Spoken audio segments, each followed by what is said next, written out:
Now we're live. I'm not letting the dogs go anywhere now. The story of my life. If I'm here quietly writing, the dogs will lay on the floor for 6 hours and not move. If I'm doing something, they have to go out 47 times. Hey, everybody, listen to that. We're popping in live here. Thanks for coming on here on Lincoln Square. We wanted to just have a quick discussion about Stu's new terrific article about the Pink Mafia. What's the Pink Mafia? The Pink Mafia is the secret Republican gay subculture that has been with us since the dawn of time. But the irony is that today, the people around them really, really, really don't like them. But Stuart has written part one of this great history. So Stuart, let's just go into the article just a little bit to talk about your history on this, and also, but before we start, why you got inspired to write this piece right now. Well, thanks everybody for joining us, and thank you, Rick. My motivation for writing it now is that I think there's no question that this obsession with trans that comes from the right, that comes from Republicans, that come from MAGA, is really the overreaction to it, is really an attempt to deal with the fact that the party never actually accepted same-sex marriage. We just sort of shut up about it because it was losing votes. Yeah. So this is sort of one of these instances, I think, of sort of an angry clawback at that. And it's just so hypocritical. Yeah. Given what you and I and so many others know about the Republican Party. So gay. I mean, all kidding aside, it's like, how many campaigns were you and I both on where the absolute core group of the campaign were closeted gay Republican men? Yeah, listen, including up to and including the candidates many times. Yeah. And it seemed to be the more conservative the candidate, the more likely they were to be gay. That was a great line our friend Reed Galen used to use about the first Bush or the first W White House. It's like, is so and so gay? And the answer would be no, he's not conservative enough. Exactly. And it, for me, and I talk about this in this piece, I was a page in Washington. Mm-hmm. And the guy who ran the office, which we used to call these people AAs, administrative assistants. And then I think that what happened was they realized when they went out to K Street to make a lot of money as lobbyists, when they had AAs on their resume, it didn't exactly translate as the same thing, So then we started calling him chief of staff. Okay, so chief of staff was this guy named John Henson, who was this very smart, funny country boy from Tylertown, Mississippi, mm-hmm. which, if you ask anybody, Mississippi about Tylertown, they'll say it's never really been the same since the Haspel factory closed. So that's Tylertown. His dad is a Democratic supervisor, which is a powerful position in those rural counties.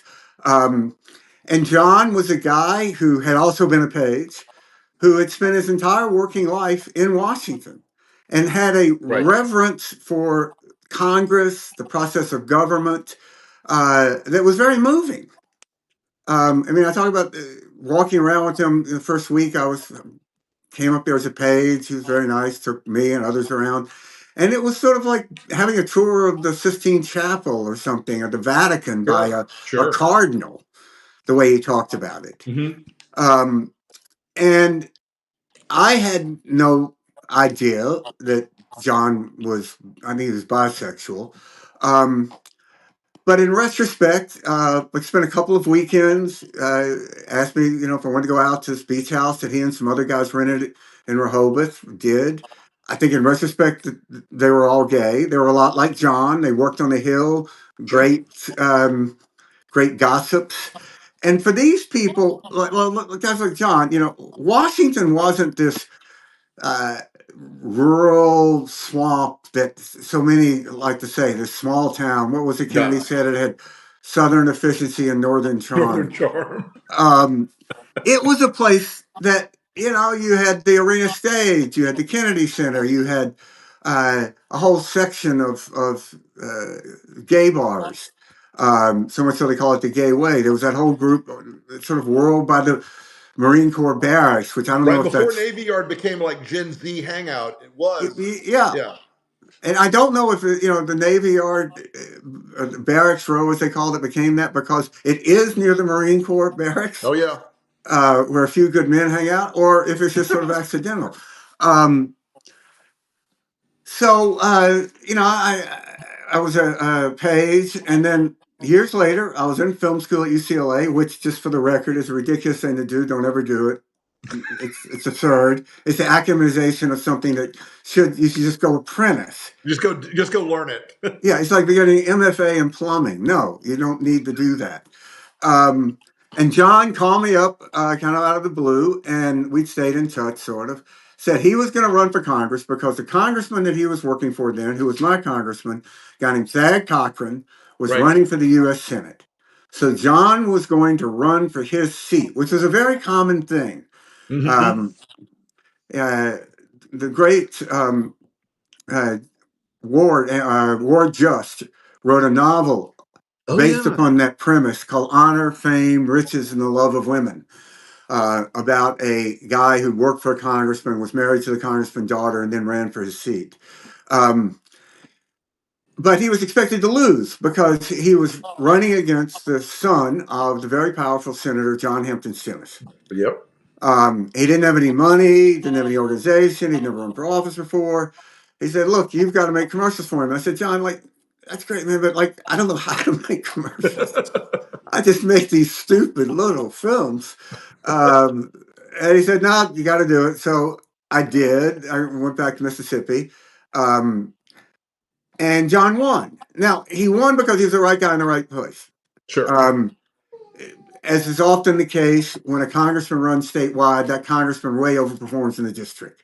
So Thad Cochran got a Right. huge vote in his district that propelled John Henson to win. Mm-hmm. Mm-hmm. Cut to summer of 2 years later, when he's getting ready to run for re-election for the first time. He called me up. I remember it so well. I was in Vermont, where I was getting a master's at Middlebury in English. He tracked me down to a miners muffler shop and said, "There's something I should have told you." Uh-oh. And as you know, Rick, Anytime you hear those words, it's like we left something out of the Oppo file. yeah, What? whatever follows is not going to be, No. "I Exactly. actually have $1 billion I can put into the campaign. I forgot to mention it." Yeah, You rarely. know, and he explained to me how he had been, when he was working for Ted Cochran as a chief of staff, he had been arrested at the Iwo Jima Memorial for indecent exposure. Apparently, Iwo Jima Memorial was a gay hangout. Um, and he had been in a fire in the Cinema Follies Theater, which was a gay theater when Southeast, Yeah. instead of being this Gen Z hangout, was a seedy sort of part of Washington. He had walked over there in the middle of the day, in the afternoon, and was caught in a fire in the theater Right. and had been the sole survivor. It's a horrific Jesus. experience. Um, and he believed that now the Democrats knew about this, which turned out not to be true. They had no idea. Right. And, what do I do about it? And my instinct was, I think, pretty much obvious, you got to just go talk about it. Sure. So John held his press conference. After getting elected, he'd married his longtime girlfriend, who was this Georgia beauty queen, Of wonderful course. person. And the Mississippi Republican establishment stood by him, which was interesting. Trent Lott was an up Oh, and yeah. coming star as a congressman. He and John had been both working for congressmen from Mississippi at the same time. So they had this bond. The big donors stayed with him. I remember this scene where sort of looked like one of these scenes you see in the Oval Office now, where these creepy scenes with the laying on of hands. There was a Right. prayer that, praying for John to have strength and uh, asking forgiveness. And, as I say, it's peace. I've heard a lot of prayers. The first one I ever heard, the only one I ever heard that, like, "Forgive me, God, for being gay so I can win the next race." Um, but God was listening Apparently because so. John won. And then he gets inaugurated his second term, and not long after, he was busted in the sixth floor bathroom of the Longworth building when the Longworth Gary building Studs, right? was Yep. mostly storage rooms. Apparently, that was a gay assignation spot. And the Capitol cops set up some kind of surveillance thing or something. I'm not Oh sure. Lord. And they arrested a number of people, including John, and including a congressman from Massachusetts, Gary Studs. They called Tip O'Neill. What do we do with Studs? He protected him.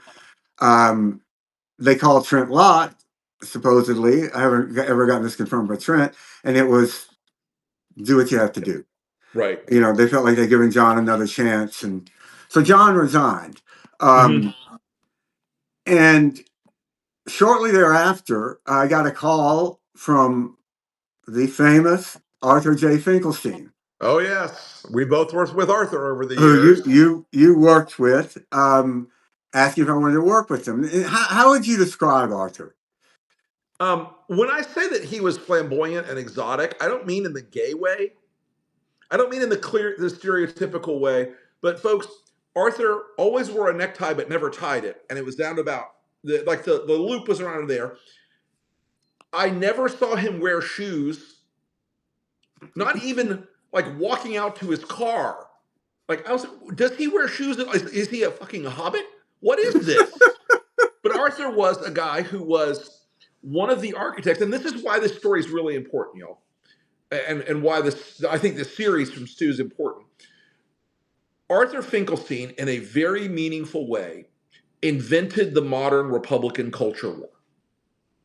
If you go back to watch Arthur's ads in 80, 82, 84, 86, 88, 90, and 92, and then after 92, he started drifting into like foreign work mostly. He did a lot of work in Israel and other stuff.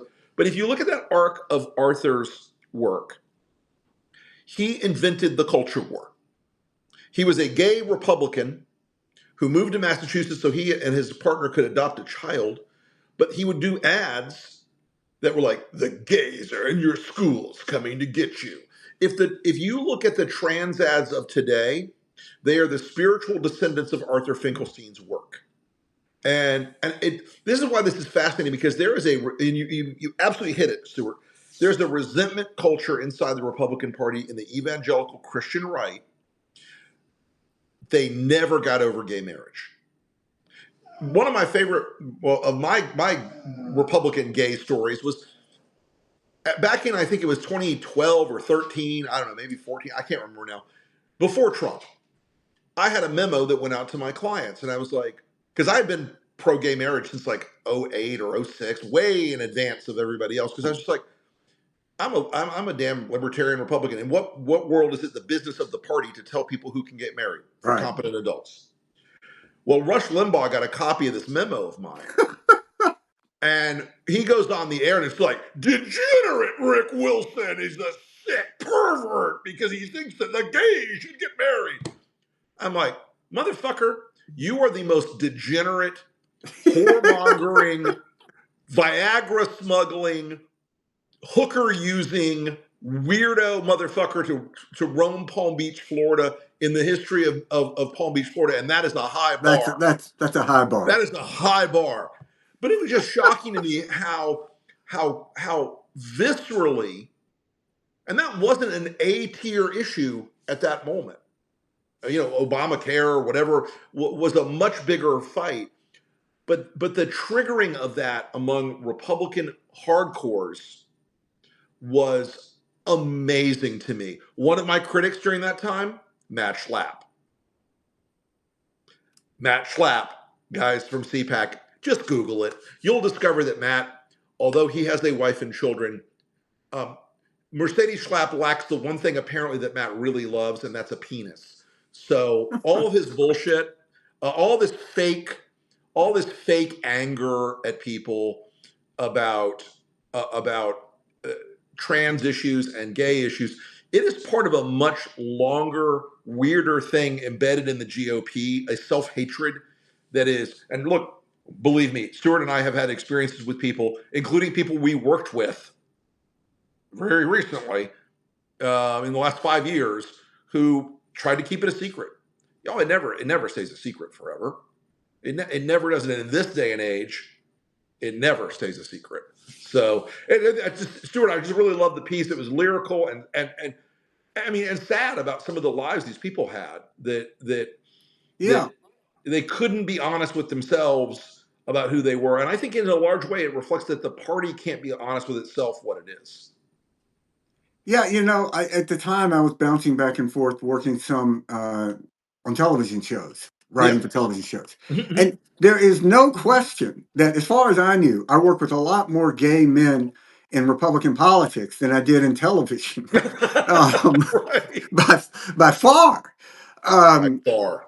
and, there was that so-called Log Cabin Republican Club, which was a gay Republican Yeah. group. Yeah. To their credit, uh, God God, bless. God, God love them. I don't ever Yeah. really think they had much oomph. Um, but then I thought it was just so sad and telling. They ended up endorsing Trump in 2016. Right. And a friend of mine was on their board who couldn't believe it, voted against it. And, asked her why. She said, well, they promised him really good rooms at the convention. It's like, that's There That's you that's what go. it's come to. Um, Well, and look, I think it's going to be interesting to see how many gay Republicans in the House and the Senate are going to vote against gay marriage because the Supreme Court excuse me, the Federal Society is angling to get a anti-gay marriage case in front of the Supreme Court to overturn Obergefell. They're desperate to do that, yeah, and I'm fascinated to see how a lot of these closeted Republicans in the Senate, um, some are married even, and the House are going to vote on this. It is going to be one more example that the weirdness of their ideology collides with like a foundation of their own human nature. And like I said, I thought it was a great article, Stuart. I mean, I find myself sad for those people that they just yeah. It's can't be very honest sad. about who they are. Yeah, you remember that guy who was the arch conservative in the House from the Eastern Shore of Maryland, Bob Bauman, Oh yeah. who, a little sort of bullet of a guy, always wore three-piece suits, Mm-hmm. a true, angry cultural warrior Oh yeah. who ended up getting caught on 14th Street with a male page. And he had this Lord. cheerful moment where he went in front of the house and tried to blame it because he was drunk, in which Steny Howard, is that how you pronounce it, Yep. Howard? I Hoyer. think in his Hoyer. finest moment, probably, the Democratic congressman, Yeah. prominent from Maryland, went down to the floor of the house and said, Bob, that works great, except the rest of us have been drunk too, and we didn't end up on 14th Street with the page. So the Oh my cause and God. effect. Oh my Um, God. Well, it just seemed to be, again, the more you were obsessed with this stuff, the yeah. more likely the odds were that you were gay. And that's what I'm going to talk about in these other pieces, Yeah. and go through some more of the history of it, which is playing out now in But very it's sad, hurtful, painful yeah. ways, um, that is having tremendous impact on people across the country. So I hope, think, and I think before we wrap up, I mean, every week I see a damn story that has, just like the guy this week in Minnesota. He's out there right. doing a bill to declare Trump derangement syndrome a mental illness, while simultaneously he is engaged with what he thinks is a teenage prostitute who's underage and gets arrested for it. We see people posting AI pictures of Democratic leaders with Jeffrey Epstein when Donald Trump really was with Jeffrey Epstein. We see that all the time. And yet then these are the same people that are getting picked up for child porn and child rape and all this weird. Folks, just Google Republican sexual predators at some point. It's don't do it don't do it on a weekend. Do it during a weekday when you need something to do.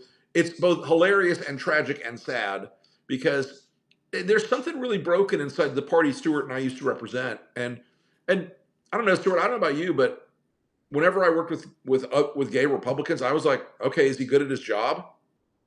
Does he do good direct Yeah, mail? no, Does he do good there phones? was, Does he make good ads? Okay, I yeah, don't care. I there was so much. I mean, this is certainly true in the Bush campaigns that I worked on. So many gay guys, and it was really I know he even talked about it. And yet, and one of the things I want to get into Yep. in this series is when Bush ran in 2004, he ran supporting a constitutional marriage, constitutional Yep. amendment That against was gay Carl. That marriage, was Rove's big secret sauce. which I really, when I look back on it, I think that was our darkest moment. Yeah, and I remember that Carl was unhappy when the old bot when Dick Cheney on stage said, "I love my daughter," Yeah, and I'm gonna, and and and the culture warriors were like, "How dare?" I'm like, and I said to a reporter that night, I'm like, "Any of you motherfuckers want to step up to calling Dick Cheney not a conservative? Because I'll have that fight all day long." And what, I'm gonna get into this, but I did debate prep for mhm, Bush and Cheney in yep, 2000, and mhm, one of the things we prepared for was at the time the sort of uh, epicenter of this was a same-sex action referendum in Vermont, right, and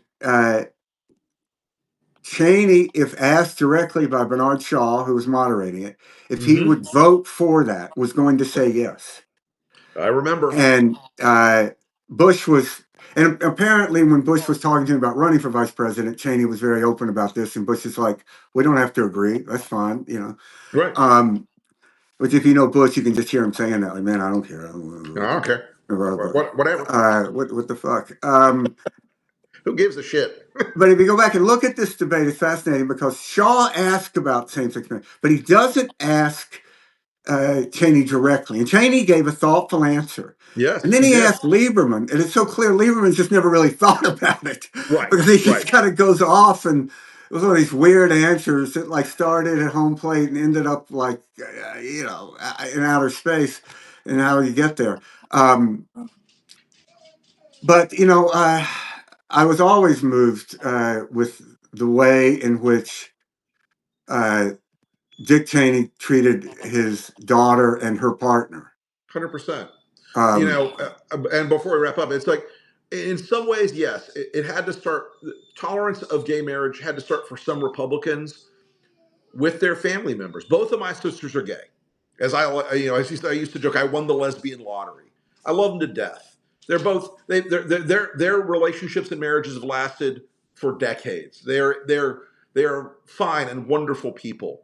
And at some point, I had a guy like during the whole Limbaugh thing, like, well, your sisters are gay. I'm like, and your point is what? It's not that they're gay. It's that the people who hate them are all in the party. And I think that's Stuart. I think like unfolding this story is going to help people understand why there's a really weird, sort of dark, cancerous thing inside the GOP. in Well, anger. well, folks, listen. It is a Friday afternoon. We thank you for coming on Lincoln Square Media. It has been a big week for us here. We are so grateful to everybody who has signed up for Lincoln Square, who has become a subscriber or a paid supporter. It has been an amazing week. We're going to be able to put out a lot of amazing and really strong content going forward. Check out our feed on Substack Notes. We're featuring both authors that you've heard of and some new voices, like my son Andrew today. Excellent work in Really his good first piece. his first piece. He's smart as shit. I mean, he's the smart one. But we've got a lot coming for you guys. We're going to be doing more of these live streams. We've got almost 3,000 people peeked out on this live stream today. That's really a great number. We appreciate everybody. We will talk to you again very soon. Thanks, folks. And man, before we go, Oh, because oh, you can't get enough Rick Wilson, you should definitely subscribe to Rick's Substack. It's really some tremendous writing, and Rick has taken it very seriously. You get a Friday brief, you get a weekend. It's absolutely worth subscribing to, and getting great. all of that. So, well, and it triggers the richest man in the world from a Substack post. So no, Elon Musk attacking Rick Wilson he's for a very Substack angry. piece. I love it. Oh my God! So All right, thanks, well, have a guys. great Have a weekend, great everybody. weekend. Stuart, I'll talk to you later. See you, All right, folks. take care, buddy. Bye.